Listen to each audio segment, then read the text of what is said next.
पनाह मांगता हूँ मैं अल्लाह की शैतान मरदूद से। शुरू अल्लाह के नाम से जो बड़ा मेहरबान निहायत रहम करने वाला है। और कह दीजिए कि है मेरे रब, मुझे खूबी के साथ पहुँचा दे और मुझे खूबी के साथ निकाल ले और मेरे लिए अपनी तरफ से गलबा दे जिसके साथ कामयाबी हो। और कह दो कि हक आया और बातिल मिट गया, बेशक बातिल को मिटना ही था। और हमने कुरान में ऐसी चीज़ें नाजल करते हैं कि वो ईमानदारों के हक में शफा और रहमत हैं और जालिमों को इससे ज़्यादा खुसारा और नुकसान पहुँचता है।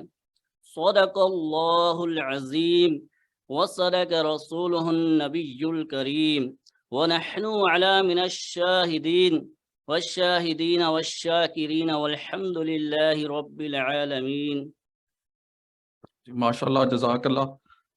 कॉर्पोरेट ब्रीफिंग सेशन का बाकायदा आगाज करते हैं जी। इसका पैटर्न कुछ इस तरह से होगा कि मैं पहले कुछ प्रेजेंटेशन जैसा कि रेगुलेशंस के मुताबिक है वो आपके साथ पेशे खिदमत करूंगा जी, और उसके बाद फिर क्वेश्चन आंसर का सेशन कर लेंगे।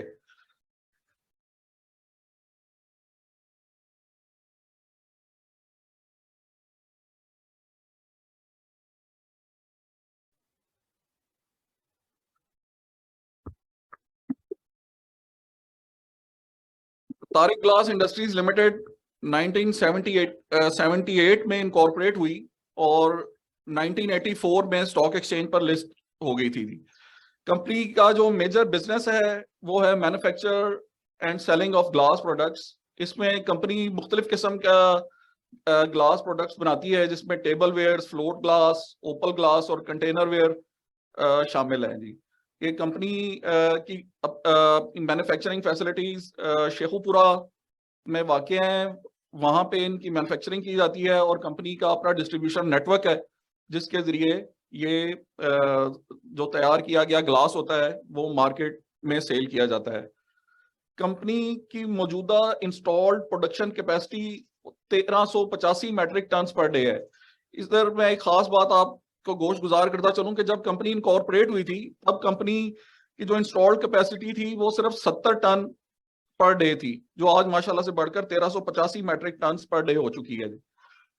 कंपनी का पेड अप कैपिटल 1377 बिलियन रुपए है, जो कि 25% बोनस शेयर से पहले था। अभी चूंकि कंपनी ने 25% बोनस शेयर इशू कर दिए हैं और आज की डेट में वो तमाम शेयर होल्डर्स के अकाउंट्स में क्रेडिट भी हो गए हैं, जिनके सीडीसी अकाउंट्स थे, और फिजिकल शेयर होल्डर्स को सर्टिफिकेट डिस्पैच भी कर दिए गए। तो अब जो आज की तारीख में पेड अप कैपिटल है वो 1722 मिलियन रुपयों का पेड अप कैपिटल है कंपनी का। कंपनी की जो शेयर होल्डर्स इक्विटी है वो 13 अरब और 8 करोड़ 80 लाख रुपए है। बोर्ड ऑफ डायरेक्टर्स का तारुफ आपके सामने पेशे खिदमत है जी। कंपनी के जो चेयरमैन हैं वो मंसूर इरफानी साहब हैं। कंपनी के चीफ एग्जीक्यूटिव मोहतरम जनाब उमर बेग साहब हैं। कंपनी के deputy managing director Mohammad Baig साहब हैं। इसके अलावा 2 नॉन एग्जीक्यूटिव डायरेक्टर्स हैं, मिस रुबीना नैयर साहिबा और साद इकबाल साहब, और 2 इंडिपेंडेंट डायरेक्टर हैं जिनमें फैज मोहम्मद साहब और मोहम्मद इब्रार खान साहब शामिल हैं।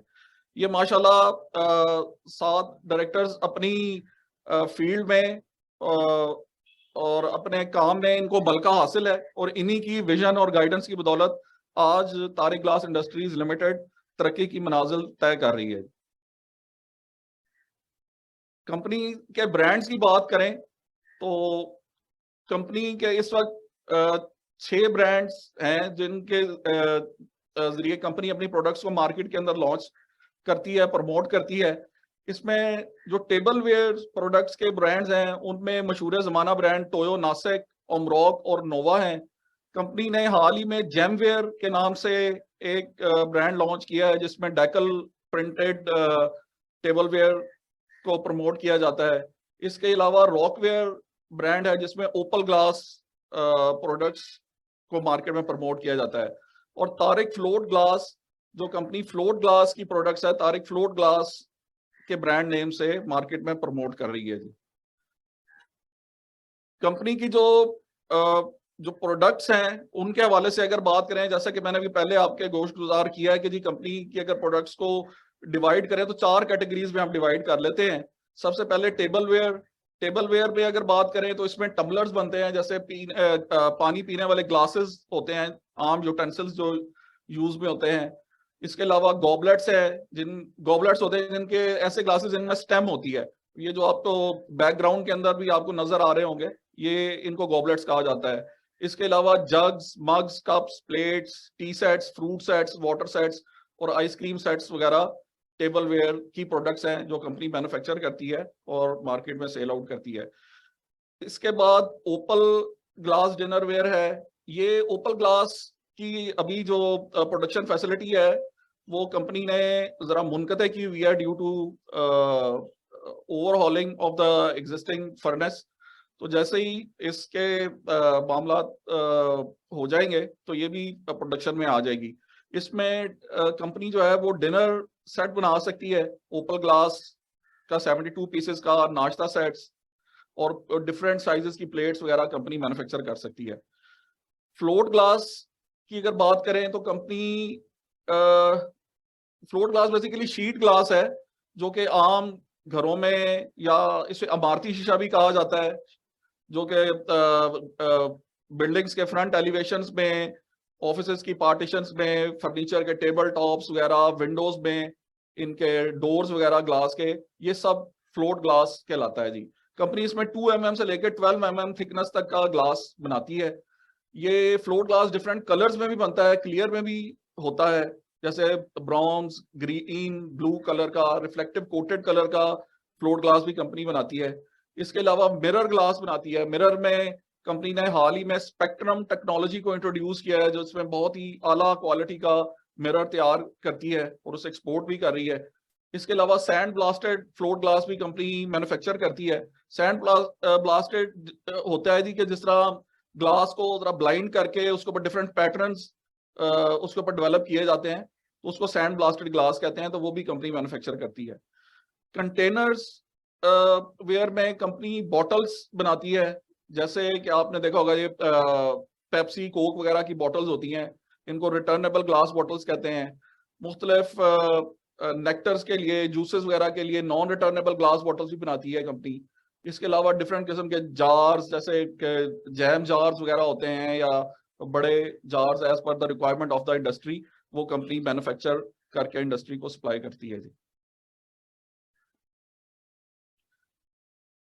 इसके बाद थोड़ा सा इंडस्ट्री के हवाले से अगर बात करें कि जी कौन कौन से मार्केट प्लेयर्स इस वक्त मौजूद हैं और उनकी क्या कैपेसिटीज हैं और उनके प्लांट्स पाकिस्तान में किस किस हिस्से में वाक़ हैं।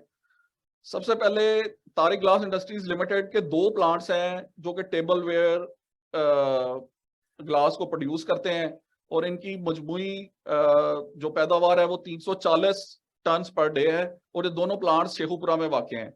इसके अलावा Balochistan glass 60 ton per day की उनकी कैपेसिटी है और उनका प्लांट शेखुपुरा में वाक़ है। गंज ग्लास है जी, उसकी कैपेसिटी भी 60 टन पर डे है, वो हसन अब्दाल में इसका प्लांट वाक़या है।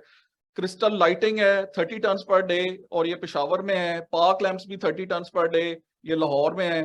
Ghani glass limited 90 ton per day की कैपेसिटी इन्होंने एलोकेट की है for the manufacturing of tableware glass, जो कि इनका प्लांट हतार में वाक़या है। इसके अलावा डेली ग्लास है जी, वो 130 टन पर डे के साथ एक्सपेक्टेड है कि वो भी आने वाले कुछ टाइम में वो मार्केट में आ जाएंगे और इनका प्लांट फैसलाबाद में है। और इसके अलावा कुछ एस्टिमेट्स हैं कि जी कि कोई इंपोर्टेड ग्लास वो 30 टन पर डे पाकिस्तान में इंपोर्ट भी होता है, जो कि चाइना, ईरान, टर्की वगैरह से इंपोर्ट किया जाता है। ये जो कैपेसिटीज हैं ये कोई डिसाइसिव नहीं है, ये हमारी मार्केट रिसर्च, हमारी मार्केटिंग टीम की जो भी उनका फीडबैक होता है उसकी बेस पर ये सारी कैपेसिटीज आपके साथ शेयर कर रहे हैं। ये इसमें थोड़ा बहुत कमी बेशी भी हो सकती है इन फिगर्स के अंदर। इसके अलावा ओपल ग्लास डिनर वेयर की बात करें तो तारिक ग्लास इंडस्ट्रीज लिमिटेड की 35 टन पर डे की कैपेसिटी है। जैसे कि मैंने अभी आप से अर्ज की कि अभी ये प्लांट ओवरहॉलिंग के लिए बंद है, तो अभी तो तारिक ग्लास ओपल ग्लास की प्रोडक्शन नहीं कर रहा, लेकिन है कि ये कर सकता है आने वाले दिनों में कंपनी अपनी ये प्रोडक्शन लाइन दोबारा से रिवाइव करके चलाएगी भी। इसके अलावा इंपोर्टेड ओपल ग्लास जो है वो 50 टन पर डे ये पाकिस्तान में इंपोर्ट किया जाता है और ये मेनली चाइना से इंपोर्ट होता है। फ्लोट ग्लास की मैन्युफैक्चरिंग के हवाले से बात करें, तारिक ग्लास इंडस्ट्रीज लिमिटेड के 2 प्लांट्स हैं, एक 550 टन पर डे और एक 500 टन पर डे का। ये दोनों प्लांट्स शेखुपुरा में वाक़या है। तारिक ग्लास का एक प्लांट जो 550 टन पर डे है वो मेजर रिपेयर के लिए बंद किया गया था, जो कि अभी तक दोबारा कमर्शलाइज नहीं हुआ, ऑल्दो कि उसकी सारी रिपेयर वगैरह तकरीबन मुकम्मल है और आने वाले दिनों में इसको भी कंपनी कमर्शलाइज कर लेगी। गनी ग्लास लिमिटेड के 2 प्लांट्स हैं 500 टन पर डे ईच के, और इनके दोनों प्लांट्स शेखुपुरा में वाक़ हैं। और ये एस्टिमेट ये है कि कोई 40 से 50 ton per day float glass Pakistan में इंपोर्ट भी किया जाता है, जो कि Saint Gobain, Guardian, Pilkington, Rider वगैरह ये मुख्तलिफ ब्रांड से आता है। और ये बेसिकली वो फ्लोट ग्लास होता है जो कि ये पाकिस्तान में नहीं बन रहा। जैसे मैंने आपको बताया कि जैसे 2 से 12 mm तक का हम बना सकते हैं, अगर कोई ज्यादा थिकनेस या कम थिकनेस इससे होती है तो वो इंपोर्ट होता है पाकिस्तान के अंदर, या कोई डिफरेंट कलर्स में या कुछ और खासियत करेक्टरिस्टिक वाला ग्लास, वो अगर जो पाकिस्तान में नहीं बनता वो चीजें इंपोर्ट होती हैं पाकिस्तान में। कंटेनर ग्लास में Tariq glass industries limited 70 ton per day capacity के साथ काम करता है जी। Ghani glass 250 ton per day उसकी कैपेसिटी है, उसके 2 प्लांट्स हैं हतार और कराची में। इसके अलावा मरी ब्रिवरी 110 टन पर डे के साथ काम कर रहा है जी, और उसका प्लांट हसन अब्दाल में है। अच्छा, इसके बाद ये एक प्रोडक्शन फ्लो के हवाले से बहुत ज्यादा क्वेश्चंस करते हैं, एनालिस्ट करते हैं कि जी कि ग्लास बेसिकली बनता कैसे है और इसके इंग्रेडिएंट्स वगैरह क्या होते हैं। तो ये आपके सामने फ्लो चार्ट्स हैं 2, एक टेबल वेयर का और फ्लोट का। पहले टेबल वेयर को जरा डिस्कस कर लेते हैं। जो टेबल वेयर है जी, सबसे पहले तो इसमें रॉ मटेरियल की प्रोसेसिंग होती है। ग्लास बनाने के लिए जो बेसिक रॉ मटेरियल है वो सिलिका सैंड है। सिलिका सैंड के अलावा इसमें इसकी वाइटनेस के लिए, इसकी क्वालिटी के लिए और इसके कैटलिस्ट के तौर पे मुख्तलिफ और भी रॉ मटेरियल्स यूज किए जाते हैं, जिनके अंदर फेल्डस्पार, डोलोमाइट, लाइमस्टोन और कैटलिस्ट के तौर पे सोडा ऐश इसके अंदर शामिल किया जाता है। और जो सैंड है इसकी बाकायदा प्रोसेसिंग होती है, इसको वॉश किया जाता है, इसको मड फ्री, आयरन फ्री किया जाता है, फिर इसकी ग्रेडिंग की जाती है इसके ग्रेन्स के हवाले से, क्योंकि इसके मैन्युफैक्चर करने के लिए एक खास साइज का ग्रेन दरकार होता है जी। वो उसको उसमें से निकाल कर उस सैंड को, सिलिका सैंड को, वो फिर उसको बैच मिक्सर में लाया जाता है। बैच मिक्सर एक क्रिटिकल एरिया है इसमें प्रोडक्शन का, जहाँ पे पूरी रेसिपी बनती है। वो डिपेंड करती है कि जी कि क्या टेम्परेचर चल रहे हैं, क्या क्वालिटी है सिलिका सैंड की, आयरन कंपोनेंट्स वगैरह और बाकी सारे फैक्टर्स को मद्देनजर रखकर उसके अंदर एक बैच के अंदर एक पूरी कंपोजिशन बनती है, एक रेसिपी बनती है, और वो फिर बैच जब बन जाता है उसके बाद फिर वो फर्नेस के अंदर उसको भेजा जाता है फॉर मेल्टिंग के लिए। फर्नेस बेसिकली एक मेल्टर है जिसके अंदर ये पूरा रॉ मटेरियल्स का बैच जाता है और उसको वहां पे मेल्ट किया जाता है। सिलिका सैंड का अगर टेम्परेचर जो स्टैंडर्ड टेम्परेचर टू मेल्ट है वो कोई 1700 टू 1800 डिग्री सेंटीग्रेड है, लेकिन चूंकि हम इसके अंदर different catalyst like soda ash और फेल्डस्पार वगैरह शामिल करते हैं तो इसको कोई 1300 से 1400 डिग्री सेंटीग्रेड तक हम इसको इस टेम्परेचर पे सिलिका सैंड को मेल्ट कर लेते हैं इस फर्नेस के अंदर। फर्नेस में मेल्ट होने के बाद ग्लास जो है वो लावा शेप के अंदर प्रोड्यूस हो जाता है और फिर इसको फर्नेस से मोल्डिंग मशीन्स के ऊपर मुंतकिल किया जाता है। मोल्डिंग मशीन्स डिफरेंट उसमें मोल्ड्स होते हैं डिफरेंट किस्म के, लाइक किसी में अगर टम्बलर्स बन रहे हैं, किसी में गॉबलेट्स वगैरह बन रहे हैं, और इसके अलावा जग सॉसर्स कप्स वगैरह इस किस्म की चीजें बन रही हैं। तो वो फर्नेस के बाद डिफरेंट मशीन्स के ऊपर आके मोल्डिंग हो जाती है और उसके बाद फिर उसको अनीलिंग लेयर के ऊपर लेके जाते हैं जी, जहाँ पे उसको उसका टेम्परेचर ग्रेजुअली रिड्यूस करके उसको रूम टेम्परेचर पे लाके फिर उसको पैकिंग के लिए लेके जाया जाता है। और उसके बाद फिर अगर कोई प्रिंटिंग वगैरह का प्रोसेस हो तो उसके ऊपर प्रिंटिंग वगैरह करके फिर उसको दोबारा से पैक कर लिया जाता है। अगर इसमें कोई वेस्टेजेस वगैरह होती हैं तो ये जो ग्लास होता है इसको दोबारा वॉश करके कलर्ड फॉर्म के अंदर रिसाइकल कर लेते हैं। और अगर फ्लोट ग्लास का देखें तो इसका रॉ मटेरियल्स की प्रोसेसिंग और बैच मिक्सिंग तक तो प्रोसेस सेम है, फर्नेस तक भी उसी तरीके से मेल्ट होता है, लेकिन इसकी फर्नेस काफी ह्यूज है as compare to table where.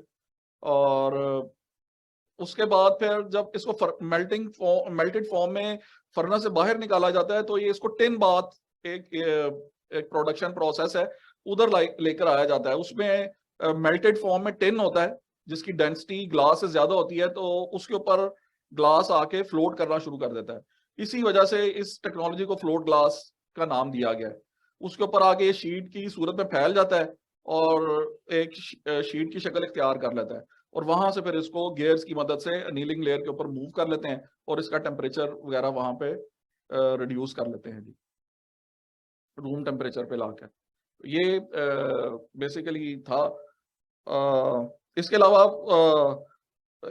इसके ऊपर क्वेश्चन आते हैं जी कि क्या इसके ऊपर जो एनर्जी कंपनी जो यूटिलाइज करती है, कंपनी के जो ये फर्नेसेस हैं ये डुअल फ्यूल ऑपरेटेड के कैपेबल हैं, यानी कि इसमें फर्नेस ऑयल से भी इनको चलाया जा सकता है और इनको सुई गैस से भी चलाया जा सकता है। जो चीज अवेलेबल होती है, जो ज्यादा अफोर्डेबल होती है, उसको मद्देनजर रखकर उस फ्यूल के ऊपर फर्नेसेस को ऑपरेट किया जाता है। और फर्नेसेस के बाद जो मोल्डिंग मशीन्स हैं, मोल्डिंग मशीन्स के ऊपर गैस और इलेक्ट्रिसिटी वगैरह ये यूज होती है। अगर वहां पे गैस ना हो तो एलपीजी को यूज कर लेते हैं। और इलेक्ट्रिसिटी की कंपनी की जो टोटल रिक्वायरमेंट है वो कोई 11 मेगावाट से 13 मेगावाट है। और कंपनी के पास जो रिसोर्सेज अवेलेबल हैं, कंपनी के पास एचएफओ जनरेशन का प्लांट है पूरा कोई 10.6 मेगावाट का। कंपनी के पास गैस जेनसेट्स हैं कोई 9 मेगावाट के, डीजल जेनसेट्स हैं कोई 14 मेगावाट के, वोडा के कनेक्शंस हैं 11 मेगावाट के। और कंपनी ने हाल ही में सोलर पावर भी ऐड किया अपनी इसके अंदर, कोई 1 मेगावाट का प्लांट कंपनी ने पिछले साल ऐड किया था जी।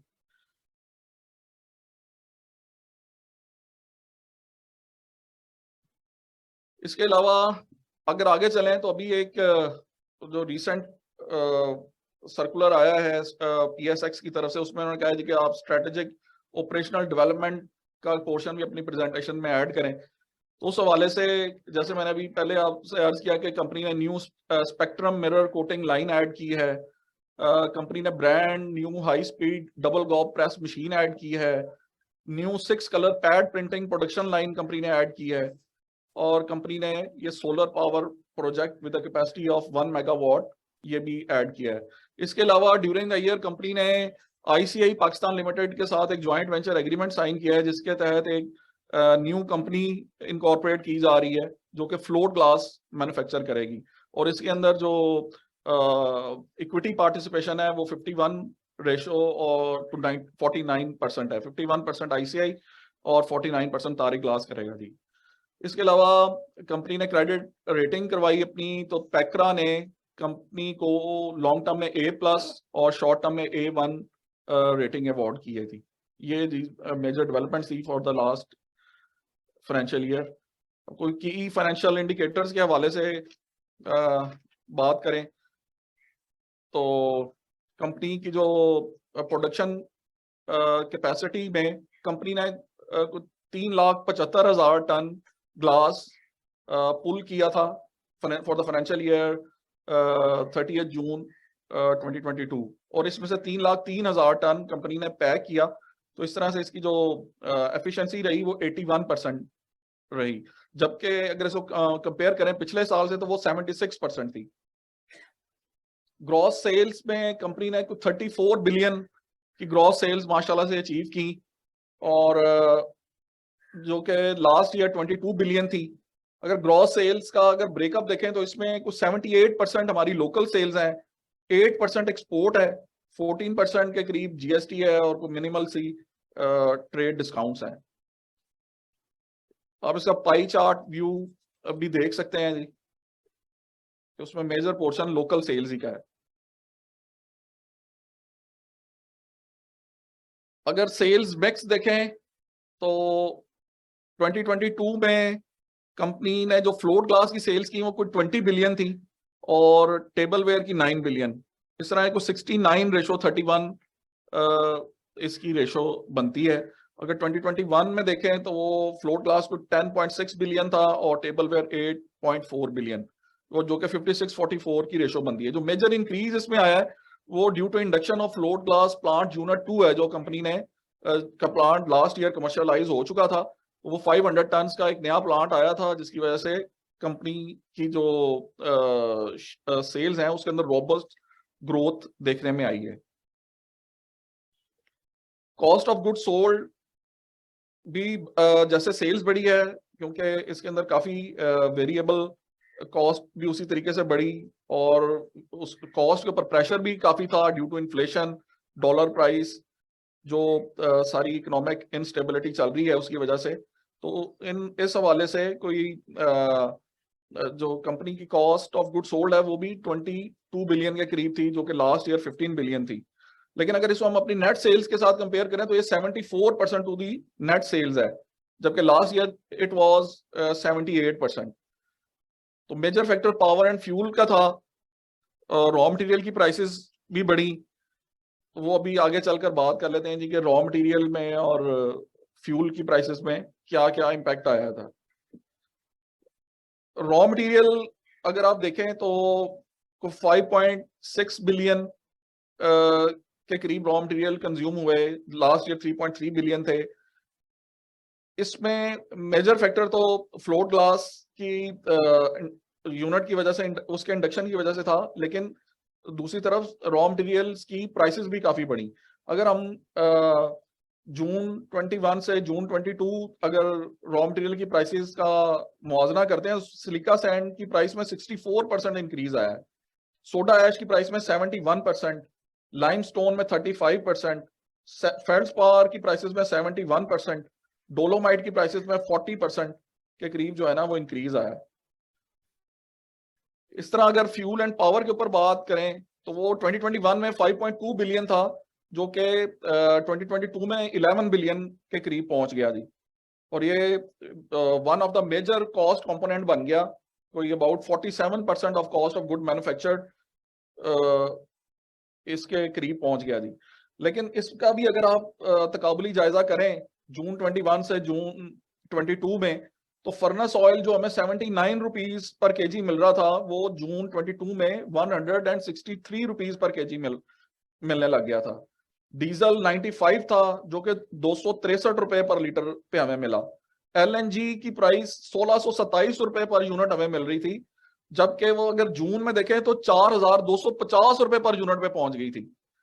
तो ये बहुत मैसिव इंक्रीज आया था, जो कि बढ़ते बढ़ते 4300 रुपए पर यूनिट तक भी गई, लेकिन अभी थोड़ी सी कम होकर कोई 3200-3300 पर यूनिट के करीब आ गई है वापस।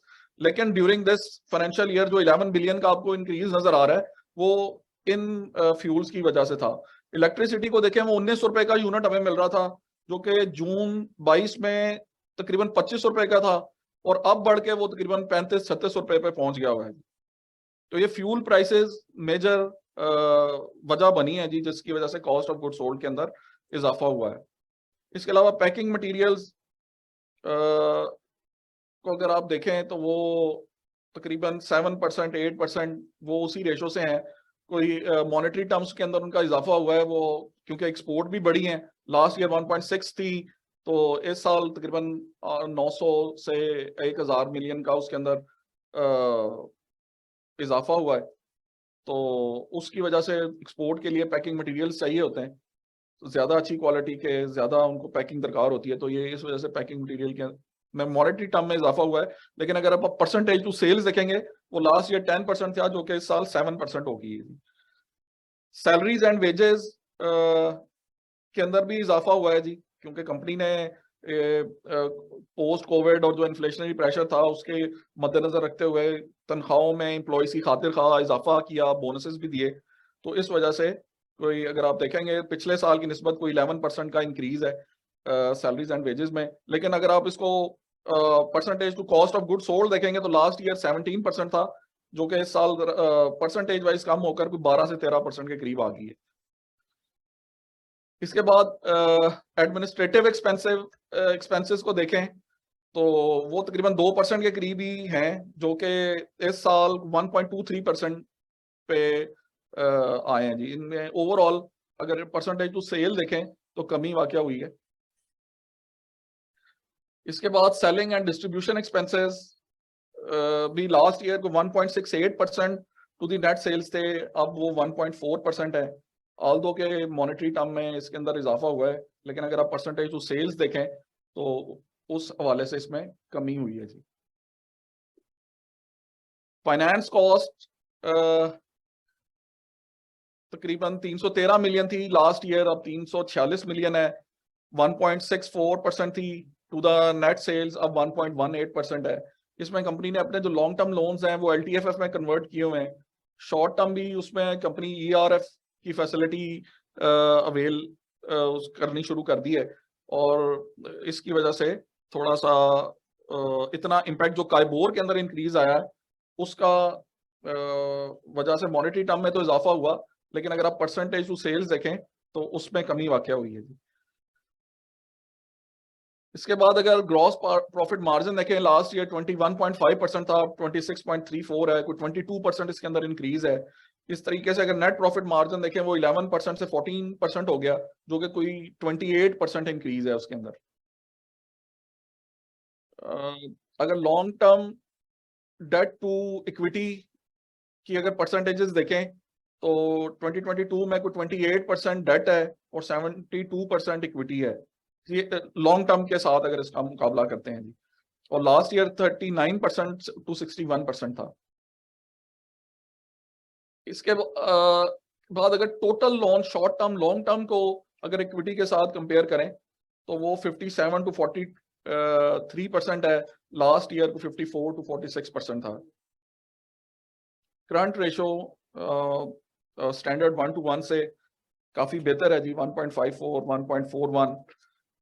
इसके बाद अगर बुक वैल्यू को देखें तो कंपनी की जो बुक वैल्यू है वो 77 रुपीज से 95 रुपीज रिकॉर्ड की गई है जी।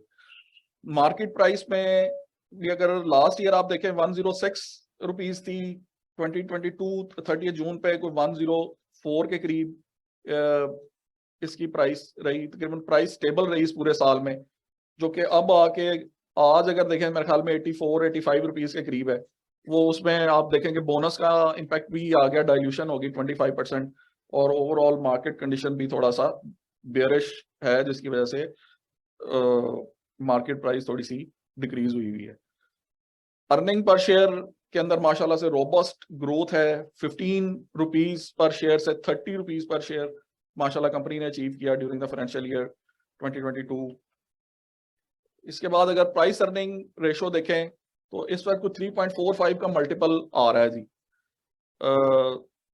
अगर इसको पिछले सालों के साथ कंपेयर करें, पिछले साल 7 का मल्टीपल था, उससे पहले 11 के मल्टीपल पे, 13 के मल्टीपल पे भी कंपनी का शेयर ट्रेड हुआ है।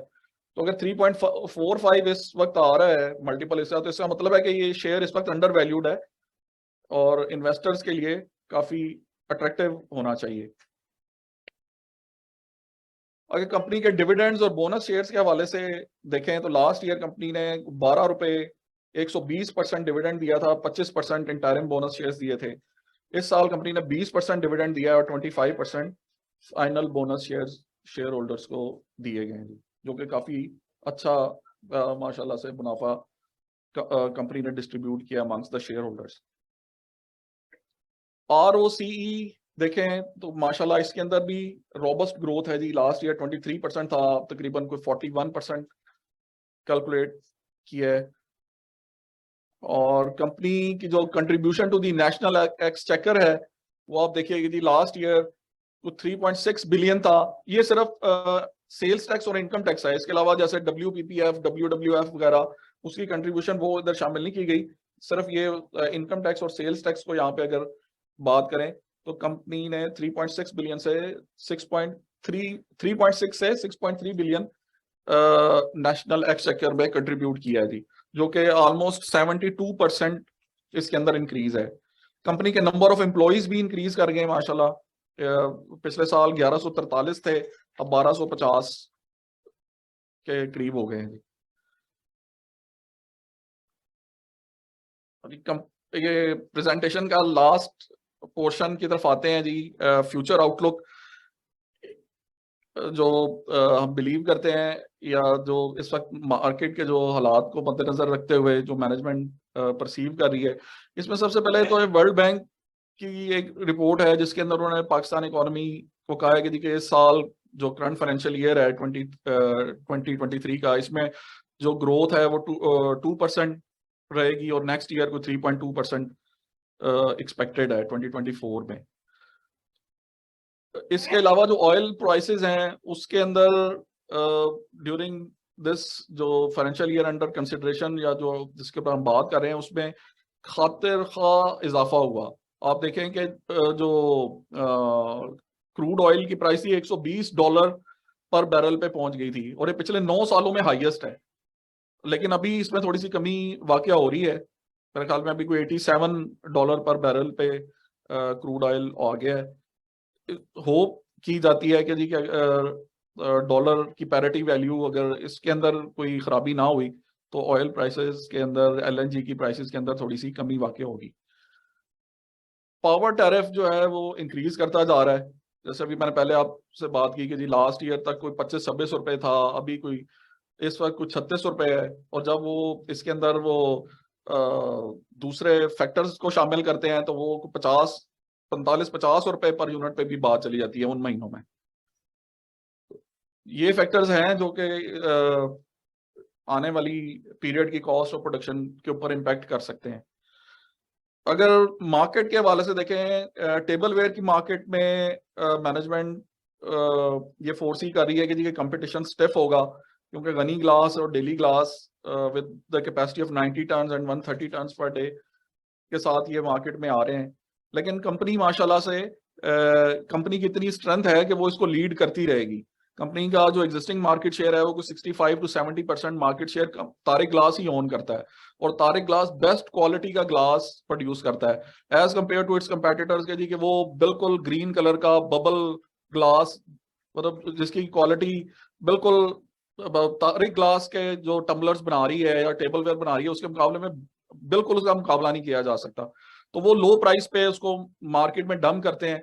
लेकिन जो तारिक ग्लास, जो टोयो नासेक, अमरोक और नोवा के जो ब्रांड्स हैं, इनका जो मटेरियल है, जो इनका ग्लास है, इसकी वाइटनेस, इसकी शाइननेस अगर आप उसको कंपेयर करेंगे तो वो उससे लाख दर्जे बेहतर है।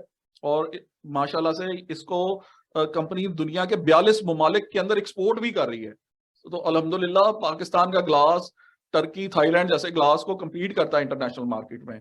और ये पाकिस्तानियों के लिए बड़े फख्र की बात है कि पाकिस्तान के अंदर एक ऐसी इंडस्ट्री मौजूद है जो कि इंटरनेशनली compete कर रही है और इतनी अच्छी क्वालिटी का ग्लास बना रही है। तो आप लोग भी जब जाएं तो आप बाय नेम टोयो नासेक, अमरोक, नोवा का ग्लास उससे परचेज किया करें। इसके अलावा तारिक ग्लास की जो फ्लोर ग्लास की फर्नेस है, जिसमें पहले मैंने आपसे अर्ज की कि जी कि वो उसको रिपेयर के लिए, रीबिल्ड के लिए बंद किया गया था, वो ऑलमोस्ट रेडी है। अब उसके कुछ थोड़े बहुत पार्ट थे टिन बाथ्स के, उसके लिए भी कुछ थोड़ी सी प्रोग्रेस हुई है जी, और आने वाले दिनों में इंशाल्लाह ताला ये फर्नेस काबिले प्रोडक्शन हो जाएगी।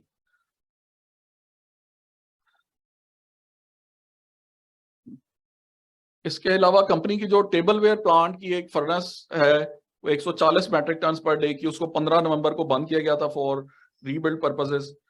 तो जैसे ही इसके भी स्पेयर्स, मशीनरी वगैरह और ये अवेलेबल हो जाएंगे, तो इसको भी रीबिल्ड करके दोबारा कमर्शलाइज किया जाएगा। और लास्ट में जो इस वक्त पॉलिटिकल अरीना के अंदर जो टेंशंस हैं, जो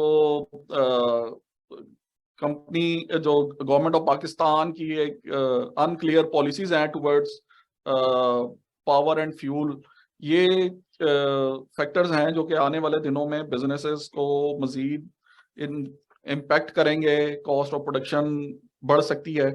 तो ये फैक्टर्स मैनेजमेंट परसीव करती है कि ये थ्रेट्स हैं आने वाले दिनों में। तो that's all from my side. I would like to welcome the questions from the audience. तो सबसे पहले मैं जो थ्रू वीडियो लिंक हमारे लोग तमाम साहिबान, मेरे ख्याल में इस वक्त मेरे ख्याल में 63 के करीब पार्टिसिपेंट्स इस वक्त ऑनलाइन शामिल हुए हैं, उनको मौका देते हैं जी सबसे पहले बारी बारी, तो वो स्टेज पर मौजूद मैनेजमेंट टीम से अपने क्वेश्चंस कर सकते हैं।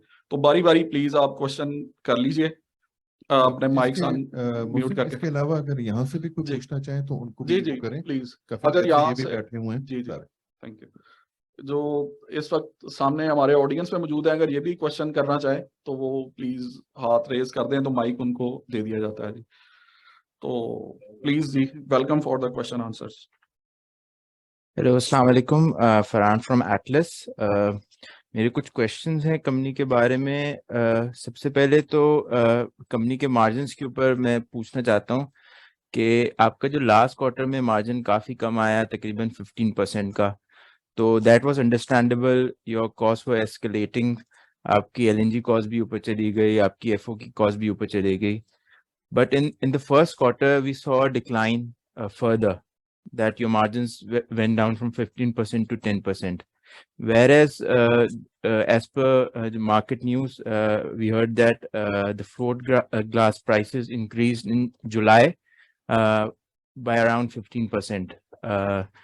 So what were the reasons that the margins declined in first quarter? Is there any specific reason for that? Even though there was a 15% increase in price, the margins fell in the first quarter. जी, बिस्मिल्लाहिर्रहमानिर्रहीम।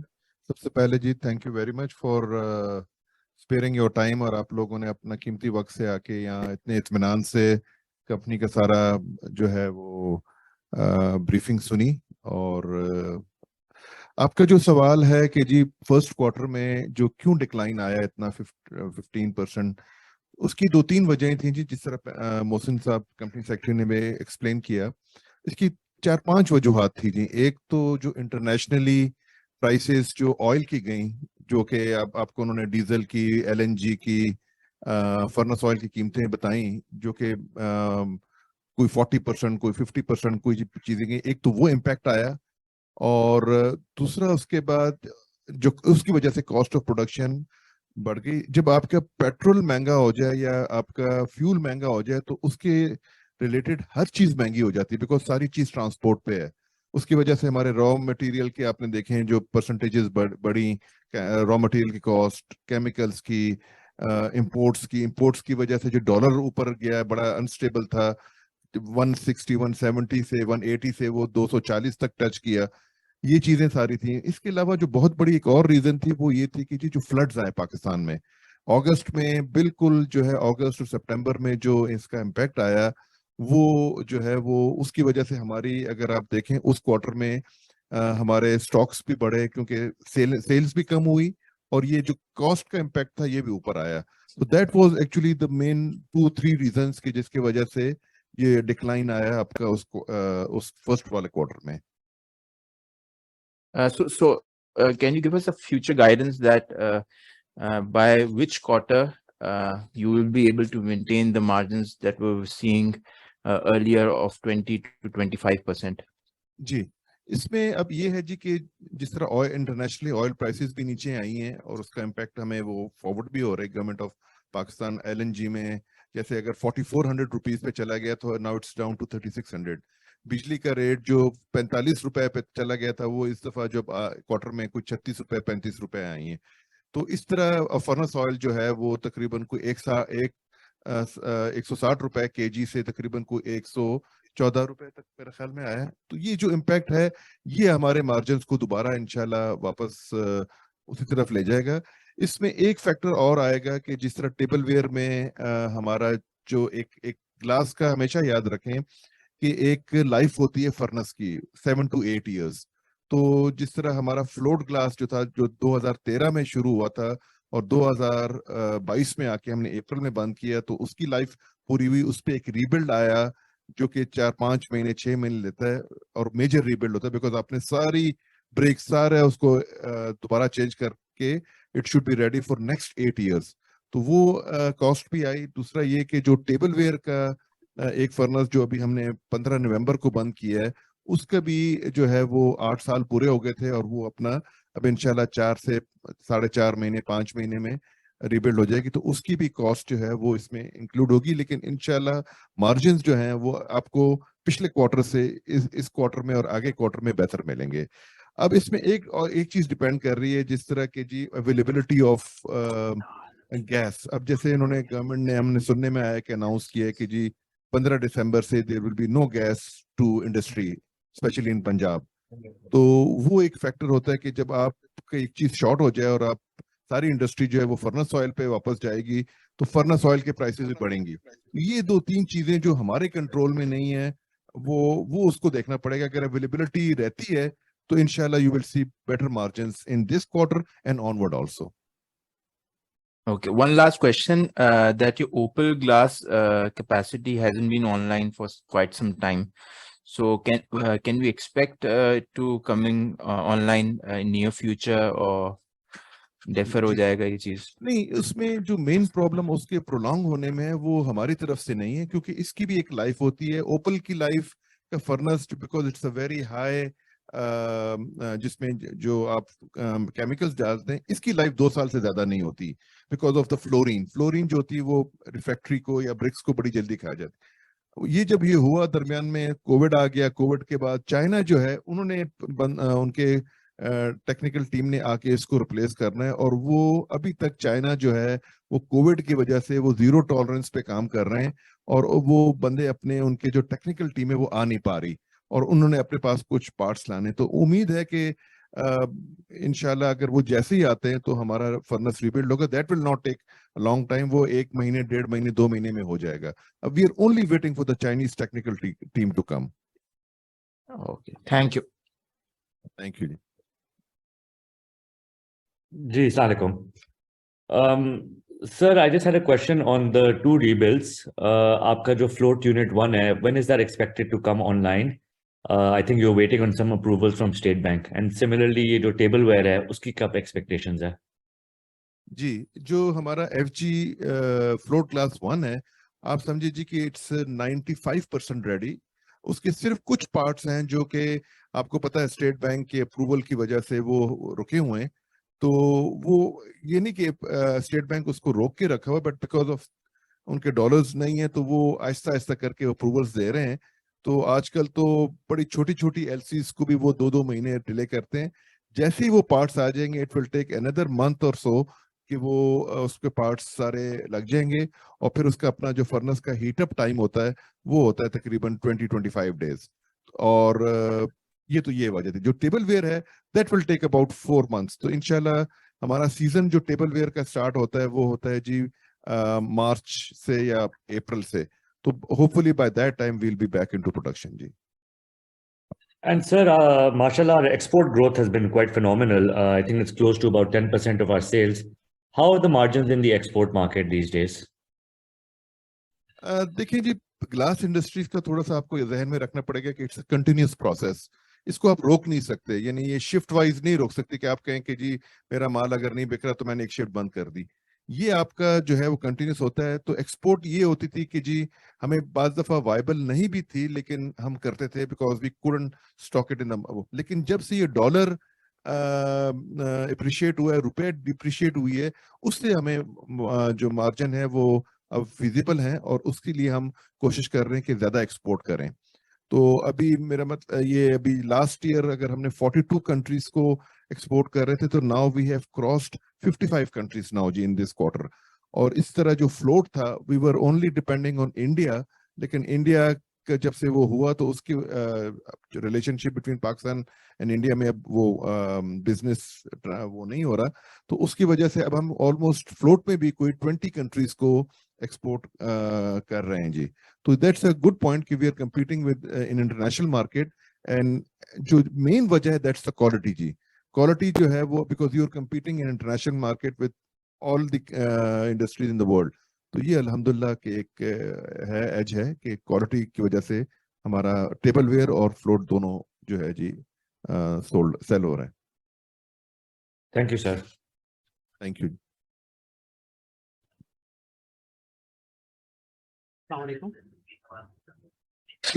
Sir एक सवाल है मेरा, ये please explain कर दें कि कंपनी एक्सपोर्ट कर पा रही है 45-50 कंट्रीज, तो फिर हमारा जो फ्लोटवेयर में जो ये चाइनीज मैन्युफैक्चरर्स का शेयर है वो इतना कम क्यों है? क्योंकि उनके पास ऑब्वियसली चीपर इलेक्ट्रिसिटी अवेलेबल है, स्केल ज्यादा है, तो वो लोग क्यों नहीं हमारी मार्केट को फ्लड कर पाते हैं और हम क्यों एक्सपोर्ट कर पा रहे हैं? मतलब ट्रांसपोर्टेशन कॉस्ट तो फिर बैरियर नहीं होगा, तो इसको जरा समझा देंगे। कोई डोमेस्टिकेटेड वो जो हमारी जो रॉ मटेरियल है वो ज्यादा डोमेस्टिक उसका है, उसकी वजह से हमें एक बेनिफिट मिलता है।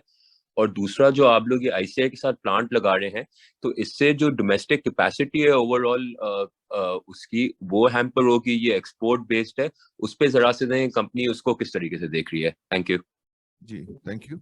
ऐसा है जी कि जो एक्सपोर्ट है वो चाइना के साथ, चाइना की बड़ी अच्छी बात यह है कि जहां वो एक्सपोर्ट करता है सबसे पहले फ्री ट्रेड एग्रीमेंट करता है, जो कि एक बहुत बड़ा एडवांटेज उनको है कि अगर वो कहीं किसी कंट्री में अगर वो भेज रहे हैं तो वो 5% ड्यूटी लगेगी। हमारी तरफ पाकिस्तान से जब कोई गुड्स जाते हैं तो उस पर 25% होता है। लेकिन अब ये कि over the years specially last after Covid last couple of years China में भी प्रोडक्शन कॉस्ट जो है वो बढ़ गई है। जो उनको कोई सब्सिडीज मिलती थी एक्सपोर्ट पे या रिबेट मिलते थे वो उन्होंने कोई काफी नैरो डाउन कर लिया जी। दूसरा ये था कि इसमें मैं एक क्रेडिट पाकिस्तान कस्टम्स को और गवर्नमेंट को भी दूंगा कि पाकिस्तान में पहले जब चाइना का माल आता था तो बहुत ज्यादा अंडर इनवॉइस होके आता था। अब यहाँ पे उन्होंने एक सेल बना लिया है कराची पोर्ट पे कि जो भी चीज चाइना से आती है उनके पास भी रेट्स आते हैं। वो जो अंडर इनवॉइसिंग वाली चीज थी वो काफी बेहतर हो गई है। तो इसीलिए उनको पाकिस्तान में अब आना और स्पेशली ये जो डॉलर अप्रिशिएट कर गया उसकी वजह से उनको वायबल नहीं होता। लेटली उन्होंने रिसेशन जो ऑल ओवर द वर्ल्ड आया भी है, चाइना में भी आया है। अब जैसे अगर मैं सिर्फ आपको फ्लोट लाइंस की बात करूं तो सिर्फ 4 फ्लोट लाइंस है पाकिस्तान में, जबकि चाइना में 200 फ्लोट लाइंस हैं। तो उन पे भी जब उनमें कुछ अब बंद हो गई हैं और कुछ पे जब प्रेशर आया तो उन्होंने अपनी prices all over the world throw away prices कर दी हैं। लेकिन चूंकि फ्रेट की कॉस्ट इस वक्त काफी ज्यादा है तो ये है कि हम यहाँ से जब भेजते हैं तो हमारी कॉस्ट में हम पे भी फ्रेट काफी बढ़ गया हुआ इन लास्ट 8 मंथ्स, लेकिन ये कि हम compete कर पा रहे हैं। रीजन देयर, और दूसरा ये कि गवर्नमेंट ने उनके ऊपर आरडीज वगैरह भी लगा दी हुई है ऑन इंटरनेशनल इंपोर्ट, जो कि पाकिस्तान गवर्नमेंट अब कोशिश कर रही है कि इंपोर्ट्स को डिस्करेज करें। तो ये एक ब्रीदिंग स्पेस मिल गया है इंडस्ट्री को।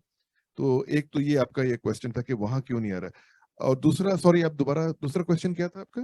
एक्सपोर्ट के बस मतलब था? दूसरा, हाँ दूसरा से वो जो आप लोग जो ये आईसीआई के साथ जो ये जी जी जॉइंट जी कर रहे हैं, तो वो एक जी ओवरऑल इंडस्ट्री की क्या लोकल डिमांड है? कि डिमांड तो अब लग रहा है कि अगले 2-3 साल तो जरा सी सबड्यूड ही रहेगी, तो ये जो नई जब लाइन आएगी ये कब तक आना है? इसका एक्सपोर्ट के लिए मतलब लग रही है ये मतलब डोमेस्टिक जो इंडस्ट्री है वो ओवर कैपेसिटी की तरफ तो नहीं चली जाएगी? जी, आपका बड़ा वैलिड सवाल है। देखें, ये जब हमने प्लान किया था लास्ट ईयर तो उस वक्त हालात दुनिया में भी और पाकिस्तान में जो थे ना रिसेशन में नहीं था, और बड़ी अच्छी डिमांड पाकिस्तान की आ रही थी। और हमारा यही ख्याल था कि एक लाइन की 500 टन की जो फर्स्ट फेज है जो हमने जेवी किया है उसमें वो उसको आते आते भी 2, 2.5, 3 साल लगने थे, and we thought by that time there will be a demand for another 500 tons in the market. आज की अगर मैं सूरत हाल देखूं तो वो प्रोजेक्ट थोड़ा सा वैसे भी डिले है, क्योंकि सबसे पहले तो स्टेट बैंक से एलसीज ही नहीं ओपन हो रही।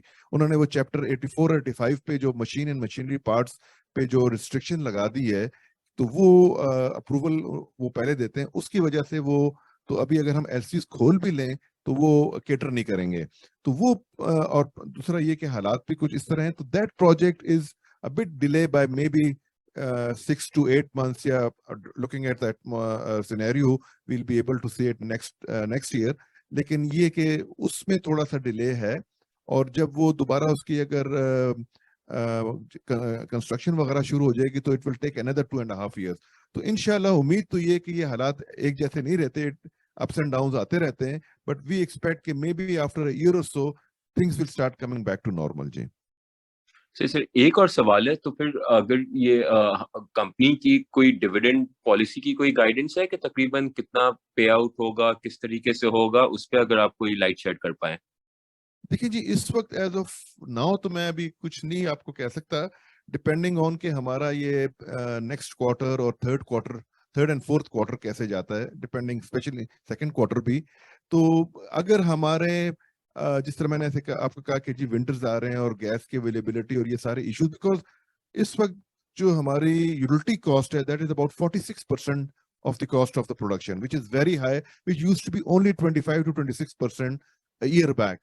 तो ये एक मेजर वो कर रहा है। अगर हमें अवेलेबिलिटी मिलती रही और इंटरनेशनली प्राइसेस जो कि लग रहा है कि रिसेशन में है और कुछ और कम होती है, तो अगर कंपनी को बेनिफिट आता है और कंपनी अपने मार्जिन्स मेंटेन करते हैं तो इंशाल्लाह pay out will be also good. So as of right now I can't say anything. जी thank you sir, thank you. Thank you. कोई नेक्स्ट क्वेश्चन करना चाहे? अस्सलाम वालेकुम। वालेकुम सलाम। जी हेलो। जी बताएं। जी अस्सलाम वालेकुम, this is Hasan Raza from NBC funds. Sir मेरे एक दो सवाल थे। एक तो आपने क्लियर कर दिया कि आपका जो आईसीआई का प्रोजेक्ट है, given how SPP is postponing LCs and not timely letting retire the LCs, और दूसरा लैकलस्टर डिमांड भी है। सो अगर मैं आपसे पूछूं फॉर FY23 आप क्या एक्सपेक्ट कर रहे हैं कि आप लोगों की पुल प्रोडक्शन या पैक प्रोडक्शन क्या होगी? Last year it was around 300,000 tons, तो इस साल में 2.5 लाख के करीब एक्सपेक्ट कर सकते हैं हम लोग?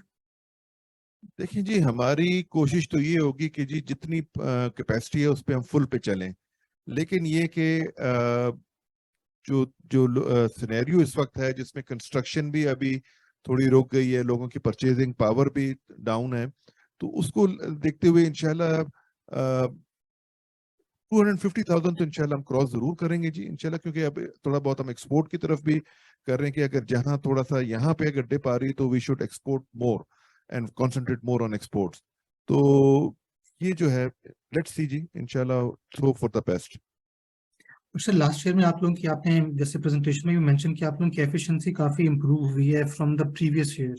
So is it because of the new furnace that came online in last year, और इसी तरह की एफिशिएंसी हम FY23 ऑनवर्ड्स भी देख सकते हैं? 80+ एफिशिएंसी आप लोगों की रहेगी? जी बिल्कुल, आपने ये जो एफिशिएंसी में इंक्रीज देखी है उसकी एक वजह सबसे बड़ी ये है कि जो नया फ्लोट लाइन आई है उसमें as compared to the other float line जो नंबर 1 थी, तो जो 8-9 साल में जितनी modifications all over the world हुई या चाइना में हुई, तो हमने जब ये नया फर्नेस लगाया तो उसमें वो सारी कमियां हमने पूरी की जी। उसकी वजह से हमें जो है वो better fuel consumption, better efficiency, वो चीजें हमें मिल रही हैं, और वही चीजें हम इनकॉर्पोरेट कर रहे हैं। जो FG1 पुराना मैं इसको इसलिए कहता हूँ कि उसके 9 साल पूरे हो गए और अब वो रीबिल्ड में है, तो रीबिल्ड पे हमने वो सारी चीजें ऐड कर दी हैं ताकि जब वो चले तो it should give us the same good efficiency जी, जो कि अभी हमें न्यू प्लांट से जो मिल रही हैं। राइट। और सर लास्ट क्वेश्चन मेरा ये होगा कि अभी जैसे आपने मेंशन किया था कि एक टेबल वेयर फर्नेस अभी आपकी ऑफलाइन गई थी 15 नवंबर को, 4-5 महीने में ऑनलाइन आ जाएगी। फिर दूसरी भी एक जो फ्लोट ग्लास वाली फर्नेस भी अभी उसके ऊपर भी कुछ काम रह गया है। So after these overhauls and rebuilds, so next overhaul कौन सी फर्नेस में है और कब एक्सपेक्ट किया जा सकता है? I just want to know कि अब मेजर ओवरहॉलिंग या मेजर रीबिल्ड कब आएगा कंपनी की बुक्स के अंदर में? जी जी, ये बड़ा अच्छा सवाल आपने पूछा। वी हैव 4 फर्नेसेस जी, 2 फ्लोट ग्लास की हैं, 2 टेबल वेयर की हैं। लास्ट ईयर जो नया फ्लोट लाइन आई है वो 1 साल हो गया, उसके अभी इंशाल्लाह 7 से 8 साल और हैं, तो आप समझिए उसका तो कोई रिबिल्ड नहीं। जो अभी ये रिबिल्ड जो अभी हो गई है और होने आने वाली है प्रोडक्शन, इसका भी 8 साल के बाद 8 साल तक कोई रिबिल्ड नहीं है। टेबल वेयर में जो हमने पहला रिबिल्ड किया वो जो लास्ट ईयर फर्नेस था वो हो गया है, उसको 1 साल हो गया और 7 साल तक उसका इंशाल्लाह आगे कोई रिबिल्ड नहीं है। ये जो अभी हमने बंद की है ये जब अप्रैल में चलेगी तो वो इंशाल्लाह अगले साल 8 साल के लिए वो भी कोई रिबिल्ड नहीं होगी। तो आप ये समझे कि इंशाल्लाह next 6 to 7 years there will be no major rebuild जी। Thank you so much sir, thank you. Thank you. अस्सलाम वालेकुम। अच्छा सर, मेरा सवाल ये है आपसे कि आपने बोला टेबल वेयर के अंदर जो है थोड़े से कंपटीशन भी है, तो मैं ये पूछना चाह रहा था कि आपकी जो ये कैपेसिटीज हैं टेबल वेयर की, ये इंटरचेंजेबल हैं विद कंटेनर ग्लास, तो क्या आप लोग कंटेनर ग्लास के ऊपर अब फोकस करेंगे इन 6-8 महीनों में जब और सेकेंडली कंटेनर ग्लास का कुछ मार्केट आइडिया दे सकते हैं, आपकी क्या स्टैंडिंग है मार्केट में और आप कब से कंटेनर ग्लास में काम कर रहे हैं? जी, कंटेनर ग्लास जो है जी, हम लोगों ने जब ये 93 में टेक ओवर किया था, from that day we are into container glass and tableware glass. और हमने कोई 18 साल करते रहे। सिर्फ दरमियान में जब बहुत ही मिनिमम मार्जिन्स पे कंटेनर आ गया था और टेबल वेयर की अपॉर्चुनिटी बहुत बेहतर थी, तो हम कंटेनर में से निकल गए थे फॉर 3-4 years। लेकिन अब हम वापस for the last 2 years we are into container. और आपकी बात बिल्कुल जो है वो दैट्स करेक्ट कि इट इज इंटरचेंजेबल। हमारे एडवांटेज ये होता है कि जी एक फर्नेस पे हम मुख्तलिफ चीजें बना रहे होते हैं, टेबल वेयर भी बना रहे होते हैं, कंटेनर भी बना रहे होते हैं, डिनर सेट्स भी बना रहे होते हैं। तो अगर किसी चीज में कोई पुल या सीजन वाइज अगर कोई चीज कमी आती है तो हम उसको इमीडिएटली दूसरे प्रोडक्ट पे ले जाते हैं जिसमें जो है वो पुल हम मेंटेन रखते हैं ताकि मैक्सिमम कैपेसिटी आउटपुट पे हम काम करें। तो ये जो है ये हमारा इंटरचेंजेबल है।